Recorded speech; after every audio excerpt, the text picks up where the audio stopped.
सोरठियो दूहो भलो भली मनवारी बात, जौबन छाई धनवरी तारा छाई रात।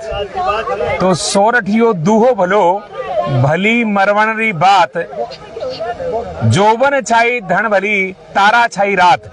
ये राजस्थान का ये सोरठा है, जिसके लिए राजस्थान में 40-50 साल पहले दूल्हा इन्हीं ऊंट गाड़ियों पर बैठकर जाता था। लेकिन कहते हैं इतिहास अपने आप को दोहराता है।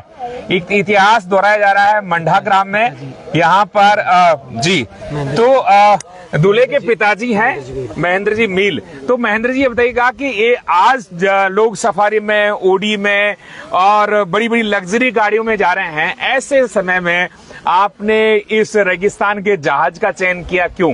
भाई ये जो परंपरा है, अपनी लोक संस्कृति है, उसको जीवित रखने के लिए, लोगों को मैसेज देने के लिए कि अपनी जो पुरानी परंपरा है उसको याद रखें और इसी को अपनाएं। तो कुल संख्या कितनी ऊंट गाड़ियां हैं? अपने 14 ऊंट गाड़ियां हैं, बाकी पर्सनल गाड़ियां हैं। अच्छा, कर ये लेते हैं। बाबा जी आप बताइएगा, पहले ऊंट गाड़ी में बैठ करके आप गए हो? थोड़ी दूरी बना के। हम तो बहुत ज्यादा ऊंट गाड़ियों में बैठ करके बहुत बारातों में गए हो? गए। अच्छा, कितने साल पहले? ये 30-40 साल पहले। 30-40 साल पहले।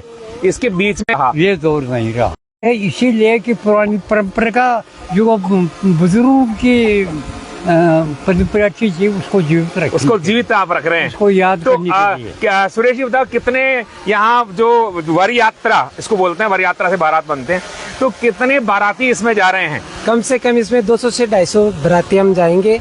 और ये संस्कृति, किसानों की संस्कृति को जीवित रखने के लिए ये मैंने पूरा मैनेजमेंट किया है।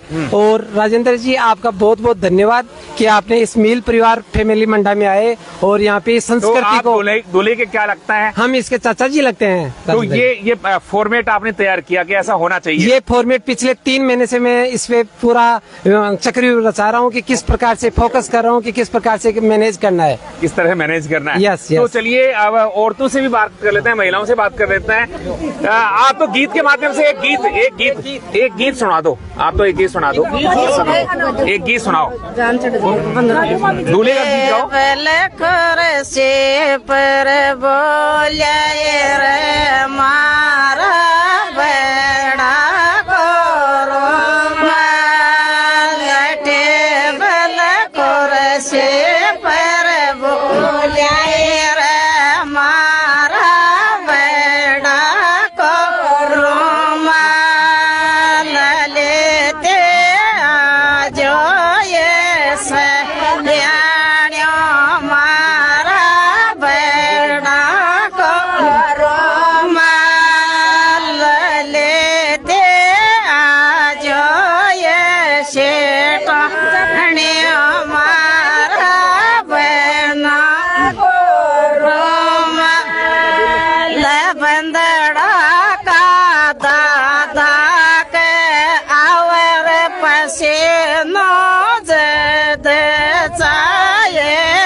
एसडीएम साहब लीजिए।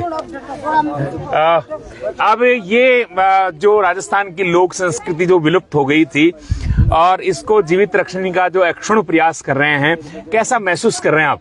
ये बड़ा मुझे गौरवान्वित महसूस कर रहा हूँ कि हमारी जो भारतीय संस्कृति, इस विशेष है जो राजस्थान की जो संस्कृति है, जिसका रेगिस्तान का जहाज ऊंट जो कहलाता है, वो विलुप्त प्राय होने को जा रहा है। और हमारा यही प्रयास है कि न केवल हम बल्कि हमें सारे समाजों को, सभी 36 कौम के समाजों में मिलकर के इस विलुप्त हो रहे ऊंट की इस प्रजाति को बचाना चाहिए और हम सबको मिलकर इसके लिए अथक प्रयास करना चाहिए और उसी को शुरुआत करने का हमने एक छोटा सा प्रयास। ये क्या पहला अवसर मिल रहा है जिसमें आप बारात में जा रहे हैं ऊंट गाड़ी में बैठ करके? मैं चले आप मेरे जीवन में मैंने पहली बार ये ऐसा प्रयास देखा है कि पहली बार मैं ऊंट गाड़ी पे सवार होकर के बारात में जा अच्छा, रहा हूं। आप- सुना था कि पहले हमारे पूर्वज इसी प्रकार से ऊंटों पे बैलगाड़ियों पे जाते थे, और अब इस युग में तो पहली बार ही। जी क्या आपको जानकारी है? हाँ जी, फूल जी आप ये बताइएगा कि ऊंट 2 बार बैठता है? बिल्कुल ऊंट ही 2 बार बैठता है, जिसकी एक कथा जो कहानी अपन भी वो लोक संस्कृति में सुनते हैं। और राजेंद्र जी बहुत बहुत धन्यवाद आपका कि लोक संस्कृति को अक्षुण्ण रखने के लिए जो एक अभिनव प्रयास यहाँ मील परिवार की ओर से किया जा रहा है, उसमें आप यहाँ आज बावजूद तमाम व्यस्त होंगे, आप यहाँ शादियों का सीजन चल रहा है उसमें से यहाँ पहुंचे हैं, तो इसके लिए सबसे पहले तो आपका बहुत बहुत अभिनंदन, बहुत बहुत धन्यवाद। और राजस्थान की जो कला संस्कृति और लोक संस्कृति को बचाने के लिए अभिनव प्रयास है मील परिवार का, ये बहुत ही सुंदर और बहुत ही अभिनव सराहनीय प्रयास है। बहुत बहुत धन्यवाद, शुभकामनाएं। जी प्रोफेसर साहब, आज का युवा तो थार में और स्टंट करता हुआ जा रहा बारात में, ऐसे में बहुत शालीनता से आपने लेकिन जो हाँ। युवा है वो ये सब चीजें अपनी जनरेशन में ये विलुप्त हो रहे हैं, लेकिन जो ये इस मील परिवार ने जो प्रयास किया है, इस प्रयास की सराहना करनी चाहिए और इसका अनुपालन दूसरे 36 कौम जो भी है सभी लोगों को इसका फॉलो करना चाहिए। और जितना ज्यादा कवरेज होगा उतना ही ज्यादा ये स्प्रेड करेगा, और मैं समझता हूँ कि यही अपने राजस्थान की संस्कृति को जीवित रखेगा। 1 मिनट आगे चला रहा हूँ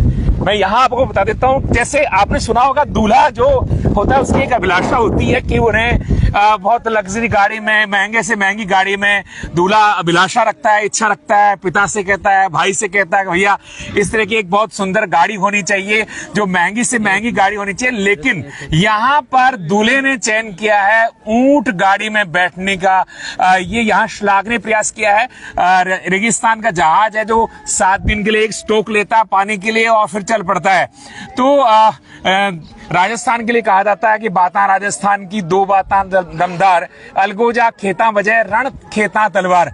तो दूल्हे से ही जानकारी लेते हैं, इसको लीजिए। ये बताइएगा कि आज के दौर में हर एक दूल्हा पहले से प्लानिंग बनाता है कि यार मुझे इतनी महंगी गाड़ी में या 1 करोड़ वाली गाड़ी में बैठना है। ऐसे में आपने 40-50 साल पहले जो राजस्थान में बारात जाती थी, इस रेगिस्तान के जहाज का चयन किया और इस वक्त आप यहाँ इसमें गाड़ी में बैठे हैं, कैसा महसूस कर रहे हैं? अच्छा महसूस कर रहे हैं, वातावरण का माहौल भी अच्छा है यहाँ पे। गाड़ी में पता नहीं चलता समय का, लेकिन इसमें अपन समय के अनुसार अपन अच्छा फील कर रहा हूँ मैं अभी। तो आप ये विचार आपका था या सुरेश जी का था? कि ये सुरेश जी का भी था, तो फिर आपने ये नहीं कहा कि यार मैं तो ऊंट गाड़ी में नहीं जाऊंगा, मैं तो बहुत महंगी गाड़ी में जाऊंगा, ऐसा नहीं आया? नहीं, जो मेरे बड़े हैं चाचा जी पापा सब उनका डिसीजन मेरा डिसीजन है। अच्छा ठीक है। तो और दूल्हे मुझे के अच्छा साथ लग मैं रहा है। जानना चाहूंगा कि दोनों जो है आप बैठे हैं यहाँ पर, और हाँ जीजा जी बैठे हैं, तो कैसा लग रहा है? अच्छा लग रहा है। तो आपको पहले पता था कि यार वो माइक लीजिए, पहले पता था कि यार ऊंट गाड़ी में बैठना पड़ेगा? नहीं, यहीं आके पता चला हमें। अच्छा यही